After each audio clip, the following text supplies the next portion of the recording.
Muy buenas, soy Oriol Lugo, doctor en psicología, y aquí estamos en espacio más de entrevistas y hoy vamos a charlar con Berhard Schever. ¿Qué tal, Berhard? ¿Cómo estás? Hola, buenos días, Oriol. Bueno, buenas tardes, buenas noches, según a la hora que vean las personas este vídeo. Yo encantado de la vida, muy bien, y muy agradecido por tener la oportunidad de charlar contigo, Oriol. Para mí A es un ti placer. por aceptar esta propuesta. Te presento. Tú eres counselor, coach, mentor y creador del proyecto Existen I Am, a través del cual acompañas a personas en sus procesos de transformación personal. Y me gustaría empezar preguntándote cómo empezaste en el mundo del desarrollo o el mundo del crecimiento personal. Si hacemos memoria, creo que todos tenemos una etapa en la que hacemos algo que queremos, no le voy a decir ser el mejor, pero sí ser mejores. Es decir, ese camino a la excelencia. En mi caso empezó cuando era ya muy pequeño, vivía en Alemania, tenía la piscina cubierta a escasos metros de mi casa, mi madre trabajaba y yo me pasaba 2, 3 horas todos los días en la piscina nadando. Qué bueno. Entonces, ahí empezó ese pequeño afán de superación, que no me apetece, no tengo ganas y nada, vamos a chapotear un poco y no. Y al final, con 12 años, me saqué, de manera un poco extraordinaria, título de socorrista acuático. Wow. Muy pronto. Normalmente Sí, muy es lo típico pronto, que la que gente solo claro. saca a los 18 para empezar a trabajar, ¿no? 16, Sí, a ver, 17. hay una limitación legal de cuándo puedes ejercer, pero sí fueron las pruebas, o sea, fue un proceso de muchas pruebas y claro, como Muy bien. era un renacuajo, pues nada, pues a darle caña a la piscina. Ahí empezó y me ha acompañado durante toda mi vida. Fantástico. Y luego también vi en tu página web que tuviste un viaje, ¿no? Te fuiste a Estados Unidos, ya también de muy jovencito. Hablamos un poquito también de esa experiencia. A ver, el tema es, yo he estado viviendo en México, Estados Unidos, Alemania, yendo y viniendo, o sea, no, me quedé, me fui, me quedé, no, me quedé, me fui, volví, etcétera, etcétera. Vale. Entonces, llegado el momento cuando terminé el bachillerato en Alemania, Abitur, Ujú, no sabía qué estudiar. Y como también había estado en los Boy Scouts y tal, me gustaba mucho la aventura, ujú. pero en aquella época, en los años 80, vivíamos en un mundo separado en dos bloques. Sí. Bloque este, bloque oeste, bloque bueno, bloque malo, en fin. Y intenté compaginar mi vocación social, personal, con las personas, con mis ganas de superación, aventura, retos. Me Vale. saqué un carnet para ir como sobrecarga en un barco mercante noruego, dar la vuelta al mundo. Wow. También tenía la opción de irme de steward, de azafato, en un crucero de lujo, que fue lo que me sacó luego mi madre cuando se enteró que iba a ser de sobrecargo. Después de ver la serie Hombre Rico, Hombre Pobre, Sí. que Nick Nolte, ese papel de un poco excluido. Y al final opté por, o sea, también estaba la opción de irme de ayuda humanitaria a India o África, Ujú. pero no compaginaba con mis visiones políticas y tal, y al final opté por prestar servicio.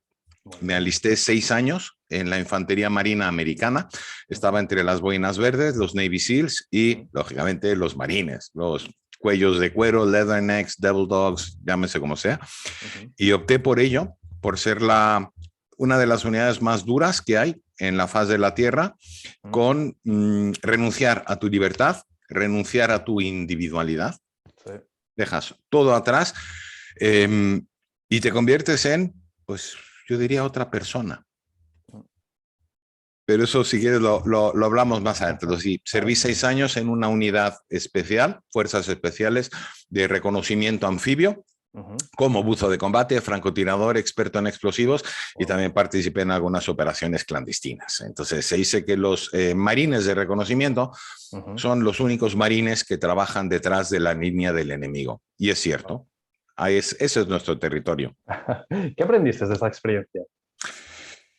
Aprendí mucho sobre mí Ujú, personalmente, dónde están mis límites, cómo superar límites, cómo ujú. respetar límites, porque hay límites donde dices, sí, este es mi límite, naranjas de la China, puedes llegar mucho más allá, pero luego también hay límites donde dices, ups, si me paso aquí, el daño es irreparable e irreversible, o sea, no todo es crecimiento. Cuando nos acercamos a nuestros límites, yo siempre digo, hay un dolor de crecimiento y hay un dolor de de ruptura. De ruptura. O sea, un dolor que realmente, o sea, realmente causa un daño, no un daño emocional ni un daño moral, sino ya realmente un daño irreparable, que puede ser emocional, puede ser moral, pero sobre todo físico.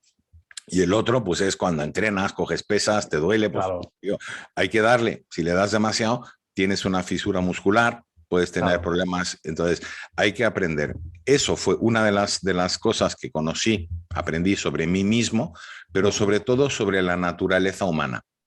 Es decir, cómo responden personas de la más diversa índole ante situaciones, la misma situación, pero respuestas completamente diferentes. Es decir, desde apretar el gatillo hasta abrazar a alguien. Ya veo. Entonces, sí, salir corriendo o enfrentarse. Y es algo que dices, bueno, pues sí. Claro, porque son situaciones muy límites, son situaciones en las que sí, cada X tiempo te estás exponiendo a momentos o situaciones donde sí, tu vida está en riesgo. sí, la tuya y la de los que te rodean. Entonces, y hay que tomar a veces decisiones muy poco populares, nada populistas, y Claro. sí, es complicado. Y prever el comportamiento de una persona en una situación así es muy difícil. Si nunca has estado ahí, o sea, yo he visto tiarrones, o sea, realmente gente, o este Rambo, y luego, claro, estar destrozados, llorando, algunos salir corriendo, y luego del que menos te lo esperabas es el que de repente dice, mira, pum, voy y lo hago. Claro. Y supongo que también hay una parte de liderazgo, de autoliderazgo muy potente, ¿no? O sea, lo que aprendes también a cómo liderarte y liderar a los demás es algo que acabas teniendo que incorporar sí o sí. Sí, no te queda otra. O sea, yo hoy publiqué un pequeño vídeo, un post que también lo tengo un enlace a YouTube sobre el liderazgo que yo lo llamo ad absurdum o in extremis. O sea, hoy en día todo el mundo habla de liderazgo, todo el mundo sabe cómo liderar. Sí. Y yo, mira, te soy sincero, si miramos a nuestro alrededor, vemos en el mundo que la gente no sabe liderar, ni los líderes ni los seguidores, pero todo el mundo cree que lo hace bien y estamos digamos, al borde de una catástrofe, crisis económica, también de medio ambiente, de salud. Estos momentos, el tema del bienestar emocional de la sociedad es brutal. Entonces, sí, efectivamente, es un tema de liderazgo. Y para mí, liderazgo es el que lidera, lidera. Y se lidera primero a sí mismo. Y si tiene gente a su cargo, pues con mayor motivo ser responsable también con los demás. Claro, porque hay una diferencia también, entiendo, de liderar un grupo, un equipo donde hay una situación realmente de riesgo, que liderar, por ejemplo, una organización, ¿no? Una organización, supongo que hay también un riesgo, obviamente, que quiebre o que la gente acabe, pues, teniendo su puesto, pero claro, en vuestro caso era perder la vida, ¿eh? Un liderazgo que tenía que ser excelente. Es que ahí está el tema, es decir, cuando tú sabes que tu vida depende del liderazgo, tu perspectiva sobre el liderazgo cambia.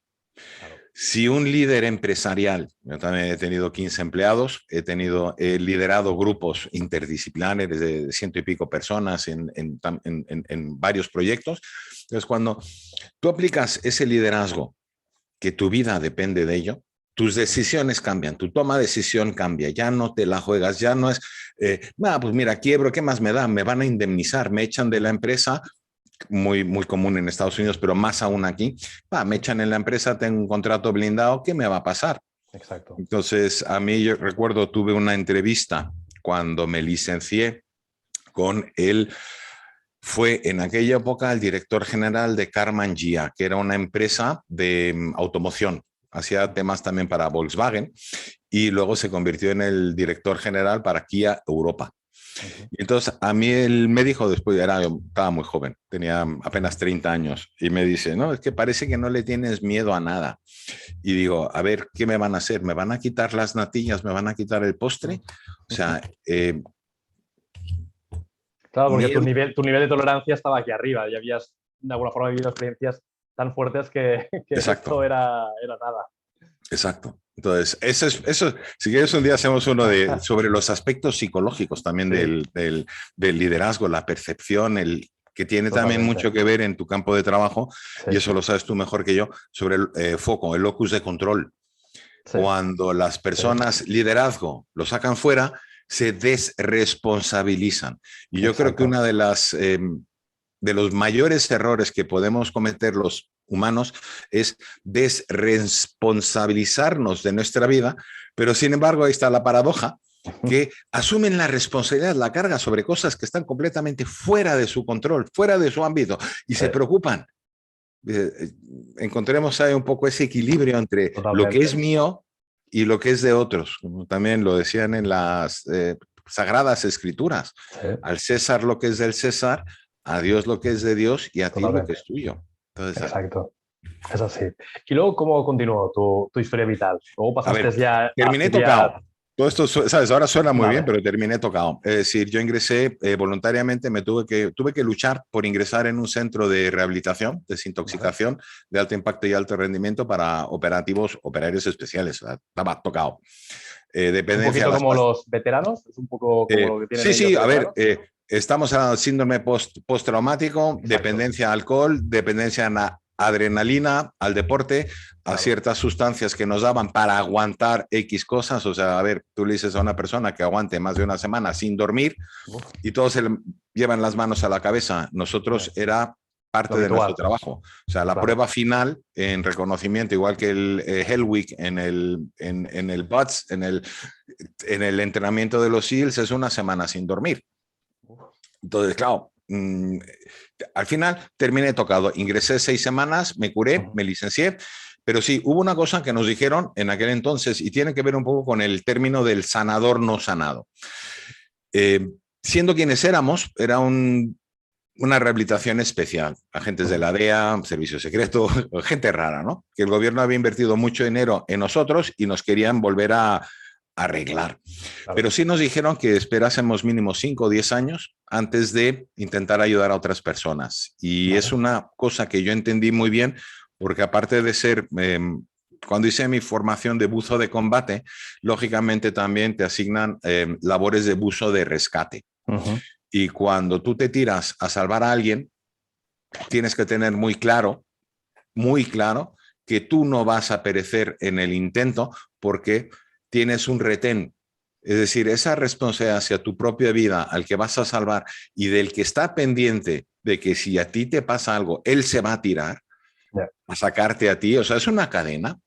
Entonces, mira, pues hay mucha presión, mucha presión. Sí. Exacto, entonces eso fue, así seguí, ¿no? Entonces, claro, cerré esa caja de Pandora, estudié socioeconomía, que es una carrera un poco peculiar. En Alemania se daba en 2 universidades nada más. Es una mezcla de empresariales, sociología y psicología. ¿Qué digo? A ver, socioeconomía. Me especialicé en sociología, comunicación y psicología del mercado. Con lo cual, seguí estudiando, formándome, pero bueno, seguía subiendo a glaciares con la bicicleta de montaña, jugaba al squash 2 horas a la semana, seguía una serie de hábitos, algunos dirían muy saludables, pero no son saludables. O sea, llevados al extremo, ¿no? Supongo, cuando los llevas a un nivel que no es del todo sano, o sea, hay un desgaste. Exacto. Entonces, me dijo un médico, que también sufrí varias lesiones cuando estaba en activo, y al final un médico me dijo, mira, sigue así, y me lo dijo con 30 años, me dice, a lo mejor 35, como tarde 40 estás en silla de ruedas, replantéate una serie de cosas. Bueno, empecé a darle al coco, y efectivamente, entonces seguí con eso, me especialicé como coach en comunicación, en comunicación también intercultural, o sea, management intercultural, y en resolución de conflictos, trabajo en equipo, liderazgo, lógicamente aplicando lo aprendido en mi época en los marines, pero claro, estudié la otra faceta y eso nunca lo he dejado. Ha habido gente cercana, amigos, familiares que me han pedido, oye, tengo a alguien que le puedes echar una mano. Entonces, sí, he apadrinado a lo largo de los últimos años también a personas a salir de adicción, superar tras tentativa de suicidio, burnout, que lo sufrí yo con 40 y algo, trabajo, una adicción al trabajo. Entonces... claro, son experiencias que de alguna forma tú has podido vivir o te has acercado a lo largo de tu vida en algunas circunstancias, entonces ya has pasado por ello, con lo cual es un proceso también casi como de mentoría, ¿no? Sí, porque por eso. Porque el coach muchas veces no ha vivido esa experiencia, pero un mentor sí, es decir, es como un Sherpa, ¿no? Que te acompaña en el recorrido. ¿Sabes? De ahí esos 3 títulos, ¿no? O sea, mi santa trinidad, o tripartita, ¿no? El trío, ¿no? Y es el counseling, que es la orientación filosófica y psicológica. Se basa en conocimiento, o sea, realmente conocimiento, digamos, académico. Luego, el coaching, que es procesal. No tienes que ser experto en la materia porque te centras en el proceso. Claro. Y luego está el mentoring, la mentoría, que sí, indudablemente, para poder ser mentor, tienes que haber pasado por ello. Es decir, yo no puedo mentorizar a alguien si no es... Te voy a mentorizar para ser director general de una multinacional. Lo siento, si no has sido director general de una multinacional, no puedes mentorizar a alguien. Exacto. Entonces, en mi caso es combinar, por un lado, esa experiencia, no voy a decir clínica, académica de la psicología. También no me cansé nunca de estudiar, certificarme en diversos enfoques de psicoterapia y psicología. Más luego la filosofía, es que ¿de dónde nació? A ver, yo es que soy de eso, digo, la psicología, ¿sabes? Cuando se separó de interpretativa a predictiva, digo, ups, yo me quedo en la interpretativa porque hay tantas cosas por las variables que es muy difícil de predecir. O sea, hice un posgrado en pensamiento complejo que terminó de rematarme Edgar Morin, sociólogo. Entonces, claro, es lo que siempre me ha encantado. O sea, es esa mezcla del individuo, la persona y la sociedad. Y entras, claro, psicología, sociología y antropología, filosofía, y te vas yendo... Claro, vas como cada vez rascando más, ¿no? Vas metido dentro de la madriguera del colegio. Exacto. Concretamente, Berhard, he visto también en LinkedIn, ¿no?, que tienes varias titulaciones. Ahora estamos comentando también fuera de cámara. Sí. Concretamente, hay dos, ¿no? Una sería la de Deep Personal Transformation, ¿puede ser? Deep Personal Change. Deep Personal Change, exacto. Háblanos un poquito de esta metodología. ¿Qué consiste?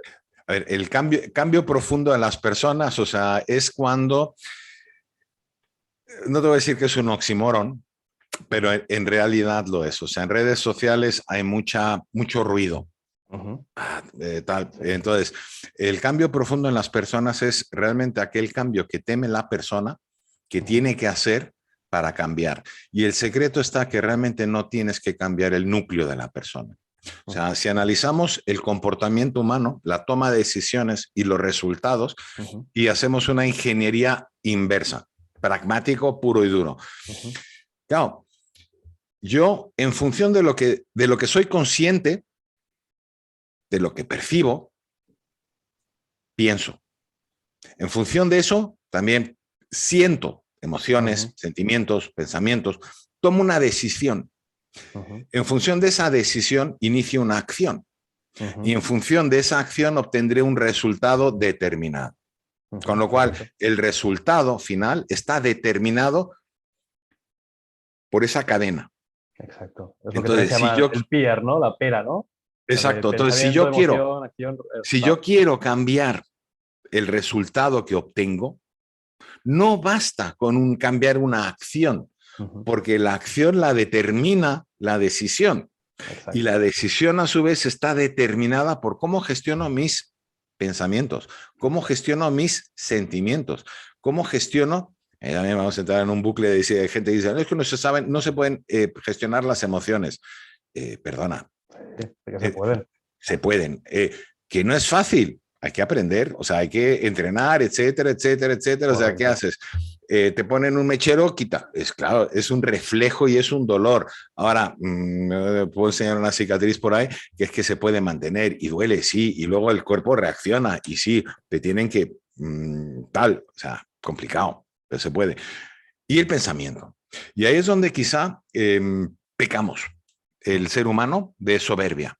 Como somos inteligentes y como lo sabemos todo y como esto, lo otro, tal, no nos cuestionamos nuestra forma de pensar. No nos enseñan a pensar. A mí me enseñan café. A mí me enseñan a remover mi café, pero no me enseñan a usar el órgano más importante que tenemos, el cerebro. Nos enseñan a cuidar el corazón, el físico, la respiración, la postura, higiene postural. Sí. Nos enseñan cantidad de cosas, Pero esto de aquí, gestionar nuestros pensamientos. Bueno, un claro ejemplo, Berger, está en que ahora a nivel educativo van a quitar, no sé si han quitado ya la filosofía del sistema educativo.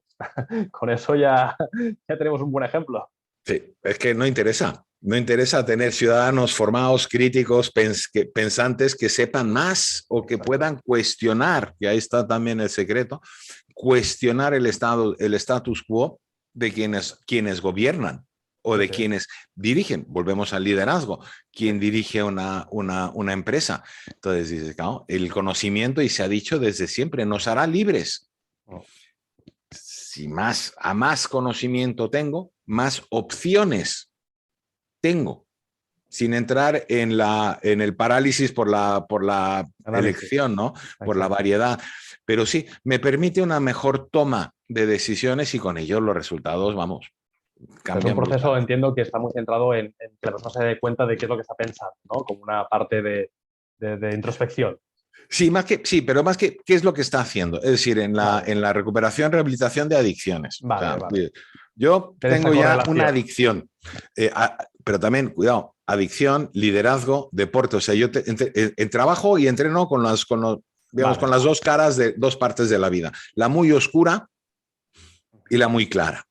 vale. Gente de alto rendimiento, deportistas, emprendedores, empresarios, directores, gente millonarios, y luego también gente que está francamente muy mal. Entonces, Claro. en el fondo es donde empieza. Cliente mío, reciente, me voy a meter una raya de coca. Claro, es un impulso, Claro. es una cadena que desencadena en el consumo de la cocaína, pues luego eso desencadena otras cosas. ¿Cómo puedo cortar yo eso? Tengo que cortar la acción, con lo cual tengo que ir al impulso. Dices, claro, pues mira, vamos a ver, cada vez que tengas tal, y hice la prueba con él, que tengas ganas, pégate una bofetada, por ejemplo. Flipó. Es romper el Dice, patrón, ¿no? Es hacer algo que sea es, totalmente es, distinto.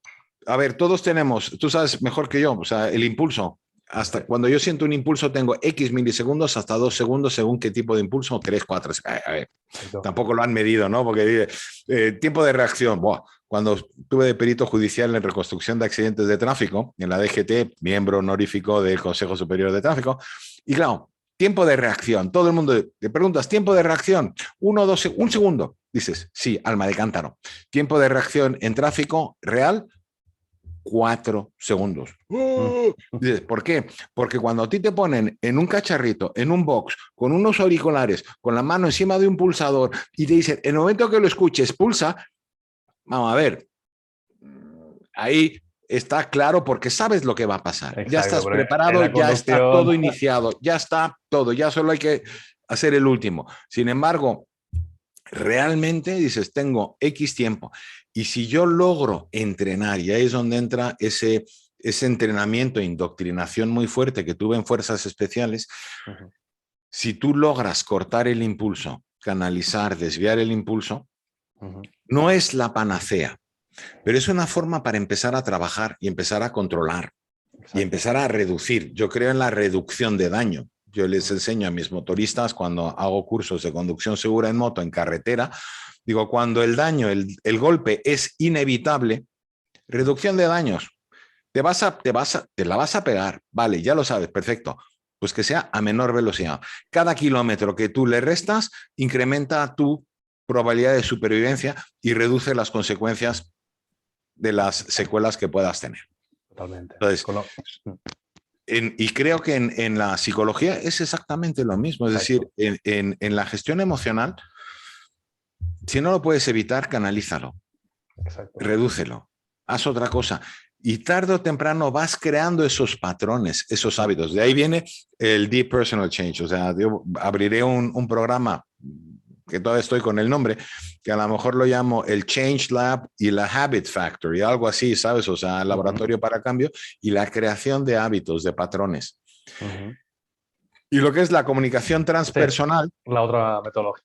la otra parte, para mí comunicación es todo. Es decir, la vida misma comunica, el cuerpo, sed, hambre, ganas de ir al baño, la naturaleza, el sol,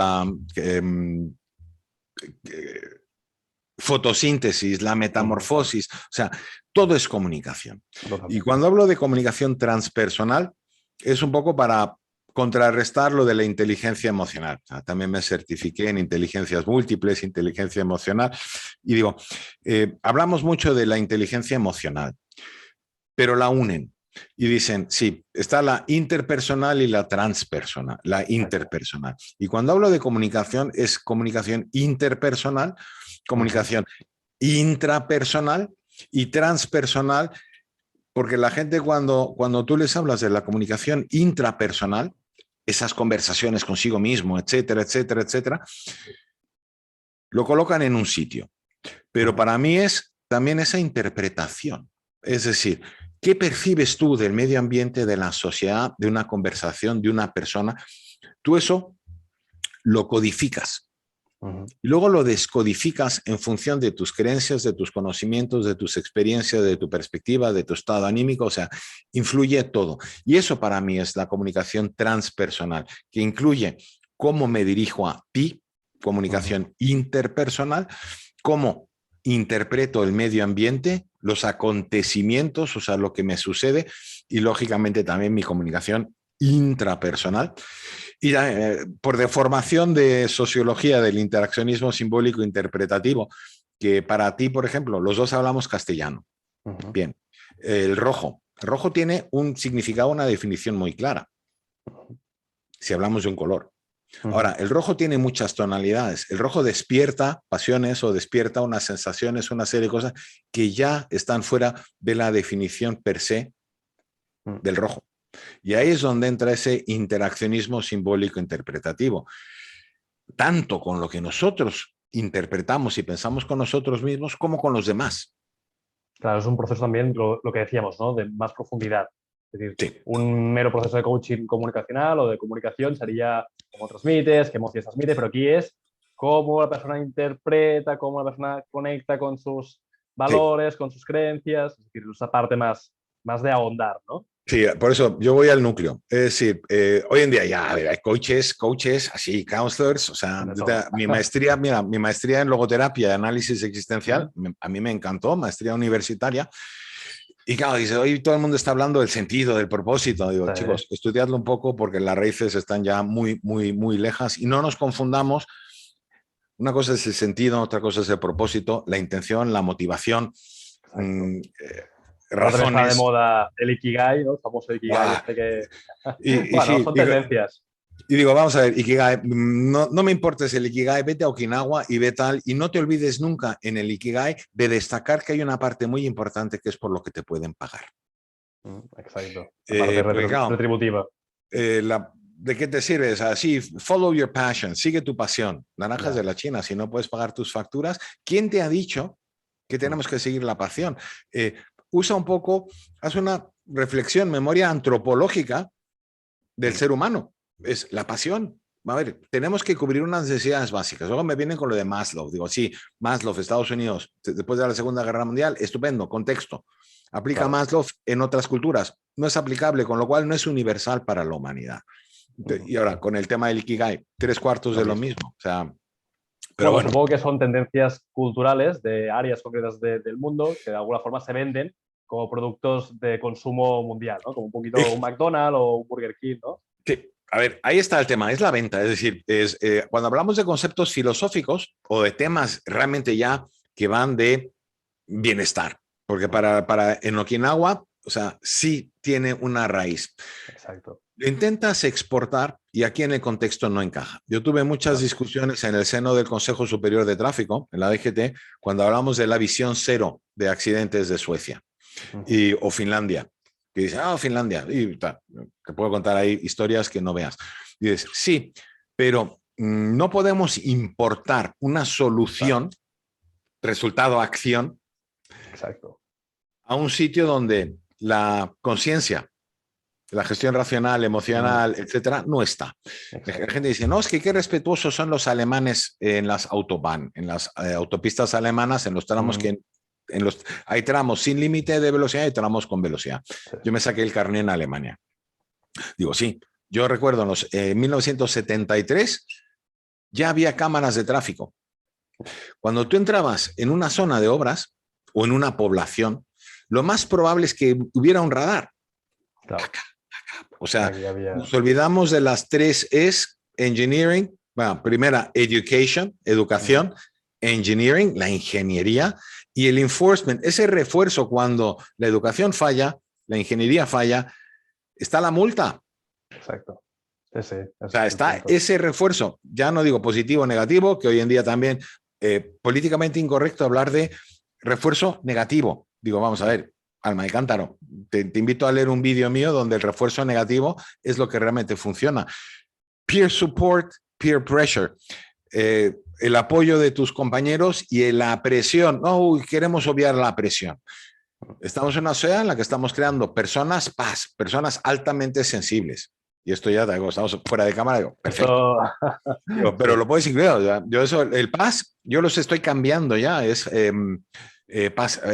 passives o passives. Personas altamente sensibles, incompatibles con la vida cotidiana. A ver. Será un reto importante esto en las futuras generaciones. Sí, Berjar, sí. nos acercamos al final de la entrevista, nos quedan algunos minutitos.